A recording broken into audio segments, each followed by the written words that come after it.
சைக்காலஜிங்கிறது வந்து ஒரு Craig word. இது டிரைவ்டு ஃப்ரம், அதாவது சைக்காலஜிங்கிற வேர்டு வந்து ஒரு கிரேக்க வேர்டு அப்படின்னு அர்த்தம். அது வந்து சைக்கி அண்ட் லோகோ அப்படின்னு சொல்கிறாங்க. அதாவது நம்ம வந்து அதை பிரிக்கிறோம். எப்படி பிரிக்கிறோம் அப்படின்னா, சைக்காலஜிங்கிறது வந்து ஒரு கிரேக் வேர்டு. இது டிரைவ்டு ஃப்ரம் எதுலேருந்து வந்திருக்கு அப்படின்னா சைக்கி அண்ட் லோகோ அப்படின்னு அர்த்தம். சைக்கி அப்படிங்கிறது, இந்த சைக்காலஜி அப்படிங்கிறத நம்ம வந்து இந்த சைக்கி அண்ட் லோகோ அப்படின்னு ரெண்டாக பிரிக்கிறோம். அதில் சைக்கி அப்படின்னா வந்து சோல் அப்படின்னு அர்த்தம். சைக்கி மீன்ஸ் சோல்னு அர்த்தம். லோகோ மீன்ஸ் அப்படின்னா ஸ்டடி அப்படின்னு அர்த்தம். அப்போ சைக்காலஜி அப்படிங்கிறது வந்து ஸ்டடி ஆஃப் த சோல் அப்படின்னு சொல்லியிருக்காங்க. சைக்காலஜி அப்படிங்கிறது ஸ்டடி ஆஃப் த சோல். இந்த சைக்காலஜிங்கிற வேர்டு வந்து எதுலேருந்து வந்துச்சு அப்படின்னா கிரேக்க வேர்டுன்னு அர்த்தம். அதை வந்து நம்ம எப்படி பிரிக்கணும் அப்படின்னா சைக்கி அண்ட் லோகோ அப்படின்னு அர்த்தம். சைக்கி அப்படின்னா என்ன அர்த்தம் அப்படின்னா சோல். லோகோ அப்படின்னா வந்து ஸ்டடின்னு அர்த்தம். அப்போ சைக்காலஜிங்கிறத நம்ம டோட்டலாக வந்து ஸ்டடி ஆஃப் த சோல் அப்படின்னு சொல்கிறோம். இந்த சோல் அப்படிங்கிற வேர்டுக்கு வந்து ஸ்ட்ரக்சரோ மீனிங்கோ எதுவுமே இல்லை அப்படின்னு சொல்லிட்டு லேட்டரான் அதுக்கப்புறம் வில்லியம் ஜேம்ஸ் அப்படிங்கிறவர் வந்து இந்த டேம் சோல் அப்படிங்கிறதுக்கு பதிலாக என்ன வேர்டை ரீப்ளேஸ் பண்ணார் அப்படின்னா மைண்ட் அப்படிங்கிற வேர்டை ரீப்ளேஸ் பண்ணியிருக்காரு. அப்போது சைக்காலஜியை வந்து வில்லியம் ஜேம்ஸ் வந்து என்ன சொன்னார் அப்படின்னா ஸ்டடி ஆஃப் த மைண்ட் அப்படின்னு சொன்னார்.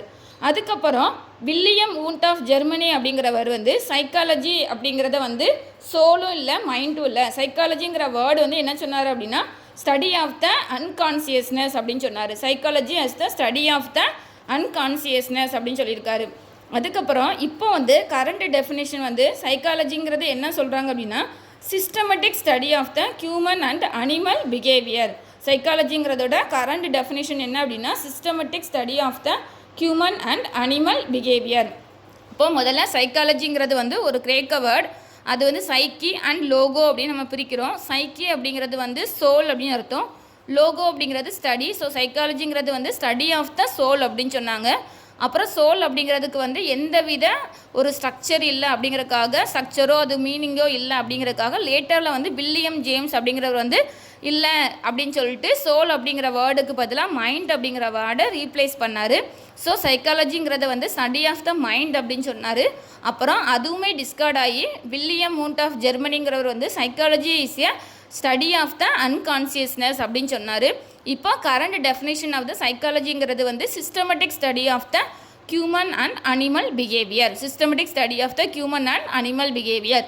இப்போ எப்படி சைக்காலஜிங்கிற வேர்டு வந்து டிரைவ் ஆகி வந்துச்சு, எவால்யூஷன் பார்க்குறோம். சைக்காலஜிங்கிற வேர்டோட எவால்யூஷன் ஃபஸ்ட்டு வந்து ஸ்டடி ஆஃப் த சோல் அப்படின்னு சொன்னாங்க. அதுக்கப்புறம் ஸ்டடி ஆஃப் த மைண்ட் அப்படின்னு, அப்புறம் மைண்ட் அப்படிங்கிறது இல்லாமல் போய் ஸ்டடி ஆஃப் த அன்கான்சியஸ், அதாவது கான்சியஸோட எக்ஸ்பீரியன்ஸ் அப்படின்னு சொன்னாங்க. அது அன்கான்சியஸ் ஸ்டேஜ் அப்படின்னு சொன்னாங்க. Study of the conscious and experience அப்படின்னு சொன்னாங்க. இப்போ கரண்ட் டெஃபினேஷன் வந்து சைக்காலஜிங்கிறது வந்து study of the behaviour. Study of the behaviour.